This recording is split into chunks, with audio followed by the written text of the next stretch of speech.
Le Seigneur est avec vous. Vous êtes bénie entre toutes les femmes, et Jésus, le fruit de vos entrailles, est béni. Sainte Marie, Mère de Dieu, priez pour nous pauvres pécheurs, maintenant et à l'heure de notre mort. Amen.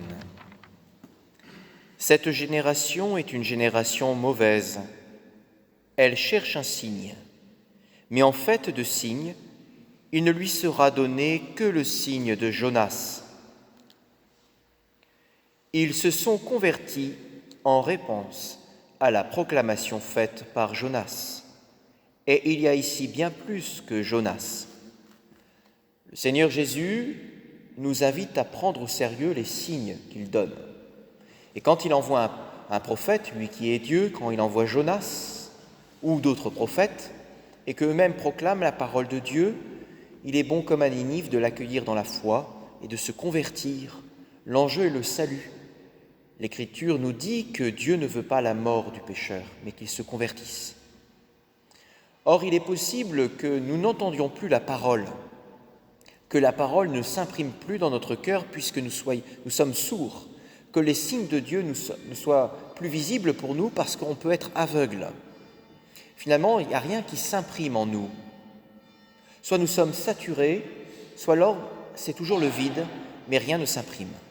Et donc nous sommes invités pendant ce carême à faire un exercice spirituel, des exercices spirituels pour retrouver la capacité auditive et la capacité visuelle, à discerner les signes de Dieu et à entendre sa parole et à la mettre en pratique.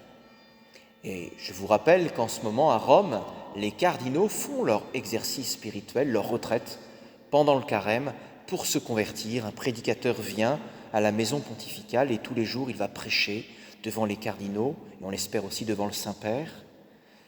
Et effectivement, pour mieux entendre Dieu et mieux discerner les signes qu'il montre et pour se convertir. Quelqu'un qui a vécu l'expérience du discernement et d'entendre mieux les signes que Dieu donne, de les voir et de les entendre, c'est Ignace. Saint Ignace de Loyola qui dit cette parole à la fin du tribunal de l'Inquisition pour lui où il est relaxé, « J'écoute et j'obéis ». Ignace qui écoute et qui obéit, ce que Dieu a à dire. Ignace de Loyola, ce fier espagnol, né en 1491, et qui, à la suite d'une conversion en partie due à un boulet pris dans la jambe, qui va le faire transformer du fier guerrier qui voulait la gloire, les honneurs au combat pour plaire aux dames de la cour d'Espagne, finalement boiteux en convalescence au château de Loyola, il va lire des livres de saints et de chevalerie, et petit à petit apprendre que les livres de saints le rendent plus heureux. Il va y découvrir la consolation et la désolation, l'écoute de Dieu, des esprits. Il partira en retraite à Manresa, fera une expérience spirituelle et petit à petit consignera par écrit toute sa vie ses expériences de discernement, ce qui va donner les fameux exercices spirituels de saint Ignace. D'une certaine manière, pendant ce carême, nous faisons des exercices spirituels pour discerner ce qui vient de Dieu, ce qui vient du démon, ce qui vient du monde, pour savoir entendre la parole de Dieu à nouveau frais et voir à ce moment-là les signes, parce que entendre, c'est voir, nous dit l'Écriture. Il vit et il crut. Saint Jean apprit à voir dans la foi, quand le tombeau est vide. Nous avons besoin d'entendre la parole vivante pour reconnaître que le Christ est ressuscité et pour discerner. Donc attention à ne pas être sourd, attention à ne pas être aveugle. Et comment on s'y prend alors pour vivre un exercice spirituel ? Déjà, on est fidèle pendant le carême à une grande détermination. Thérèse d'Avila dirait une détermination très déterminée. Aucun saint n'est devenu saint sans se faire violence. Et Ignace, d'une certaine manière, en dépasse un grand nombre puisqu'il a voulu imiter saint François d'Assise. Il a voulu faire les mêmes pénitences que les très grands saints, jusqu'au jour où il a compris que là n'était pas sa vocation. Mais longtemps, il a été passé quasiment 10 mois dans une grotte, à se laisser pousser les ongles, les cheveux longs, en vendant sa tunique de noble contre un pouilleux vêtement de gars de la rue, en allant, si possible à pied, en terre sainte. Grande pénitence. Mais derrière cela, Dieu avait vu son serviteur qui allait devenir une colonne pour l'Église, dans l'écoute et le discernement des signes de quelqu'un de zélé qui s'était fait violence. Donc je vous invite à une grande détermination, très déterminée pendant le carême, à faire le tri, à écouter Dieu dans sa parole, dans la lectio, prendre un temps pour le lire, un évangile en continu ou la parole de Dieu tous les jours, à invoquer l'Esprit Saint, comme dirait Ignace, à demander des demandes de grâce au début et à faire un colloque, enfin, comme il le dit, traitons le Seigneur comme un ami, comme un maître, comme un Seigneur, mais donnons-lui du temps pour qu'il nous transforme. Ignace aura cette parole très forte à la suite d'une révélation surnaturelle, où il la notera dans son carnet, puis il la dira, je vais vous la lire. L'homme a été créé pour cette fin. Louer le Seigneur son Dieu, le respecter et en le servant, être fidèlement sauvé. Être finalement sauvé. Et tout ce qui se trouve d'autre sur terre a été créé à cause de l'homme lui-même pour l'aider à poursuivre la fin de sa création. Il s'ensuit donc qu'il doit en user ou s'en abstenir à proportion de ce que cela favorise ou gêne la poursuite de sa fin, qui est donc de respecter, de louer et de servir notre Seigneur. Aussi devons-nous nous comporter sans faire de différence entre toutes les choses créées, pour autant qu'elles sont soumises à la liberté de notre choix et non défendues. En sorte que, donc là déjà, un premier tri, y a-t-il des choses morales qui me sont défendues, que je sais étant mauvaises en soi? Et est-ce que j'y renonce?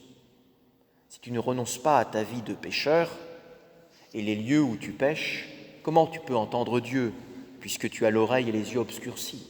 Première chose. Mais Ignace va plus loin. Ça, c'est un préambule. Ça demande une détermination. Mais ça ne suffit pas. Il y a beaucoup de choses, dirait saint Paul, qui sont bonnes, mais tout est bon, mais tout ne me correspond pas, dira saint Paul. Et là, un nouveau discernement à faire. Et Ignace de continuer en disant « En sorte que pour ce qui est de nous, nous ne cherchions pas la santé plus que la maladie, ni ne préférions les richesses à la pauvreté, l'honneur au mépris, une longue vie ou une vie brève. Mais de toutes ces choses, il convient de choisir et de désirer celles-là seulement qui conduisent à la fin. » Et je rappelle, c'est servir le Seigneur, le louer, le respecter. Je ne choisis pas une longue carrière de longues études, telle ou telle vocation, je choisis ce qui sert le Seigneur. Et dans mon discernement quotidien, j'apprends à voir comment Dieu m'oriente vers ma fin, qui est de le louer, le glorifier le plus possible. Et donc, vous avez ce discernement à faire, d'une part vis-à-vis du péché, on l'a tous, et deuxièmement, qu'est-ce que le Seigneur me demande? Parce qu'il va le parler, comme il parle par Jonas, il va parler dans sa parole, et il veut me faire renaître, être un homme vivant. Et Ignace, à la fin de ses exercices, va être un homme véritablement retourné, qui ne pourra pas s'empêcher de prêcher. On est à l'époque du siècle d'or en Espagne, l'Inquisition et les alumbrados sont répandus, c'est-à-dire les illuminés qui croyaient voir le Christ en permanence. C'était des fausses extases mystiques, du délire mystique collectif. Et l'Église se méfiait de cela, elle envoyait beaucoup de dominicains faire des inquisitions, vérifier. Et Ignace est arrêté parce que c'est un fou de Dieu qui, dans la rue, ne dira pas « je prêche », mais il dira « je fais des entretiens ». Et il est pris par le Seigneur très fortement parce qu'il sent ce qu'il a vécu d'authentique et qui lui demande de l'annoncer. Il est rené. Il renaît à travers ses expériences et ses exercices. Qui plus tard, il ira en Italie, et en France, pour être formé à l'université parisienne, pour devenir prêtre bien après. Mais il donnera à ses premiers compagnons, Pierre Fabre, François Xavier, les exercices. Et c'est un homme de feu qui parle dans la rue, qui parle de Dieu sans cesse. Et le Seigneur veut des hommes et des femmes de feu qui aient une grande détermination, qui renoncent le péché, qui écoutent Dieu, qui voient les signes et qui le suivent fortement. Et Ignace dira cette parole forte, cette prière, ces fameuses prières à la fin de ses exercices, comme tout donner à Dieu, comme voulant le servir à la plus grande gloire de Dieu, disent les jésuites. Prends, Seigneur, et reçois toute ma liberté, ma mémoire, mon intelligence et toute ma volonté. Tout ce que je possède, tu me l'as donné. À toi, Seigneur, je le rends.